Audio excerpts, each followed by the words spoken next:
સમાચારોમાં આગળ વાત કરીએ તો નવસારીના ગણદેવી સ્થિત નવનાથ આશ્રમમાં ભક્તિમય વાતાવરણ વચ્ચે નવનિર્મિત આઈ ભવન અને ગર્ભગીરી પ્રસાદાલયનું ભવ્ય લોકાર્પણ કરાયું।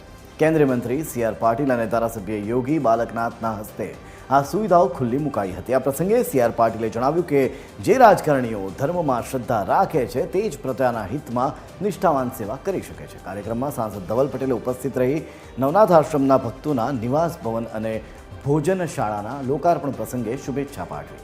સાંસદ ધવલ પટેલે આશ્રમને 11 લાખ રૂપિયાનું દાન પણ જાહેર કર્યું।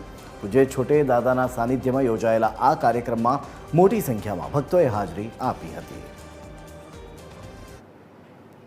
કે જે વ્યક્તિ જે કાર્યકર્તા જો એ ધર્મમાં વિશ્વાસ નહીં કરતો હોય તો એ કાયમ પોતાના જીવનમાં અનીતિ આચરશે, અનીતિથી લોકોને નુકસાન કરશે, લોકોના હિત સાથે રમત રમશે।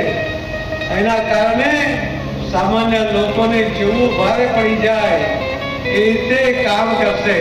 આજે ખાસ કરીને આપણા દક્ષિણ ગુજરાતના પ્રખ્યાત સનાતન ધર્મનું કેન્દ્ર એવું નવનાથ ધામ આશ્રમ આવવાનો મોકો મળ્યો।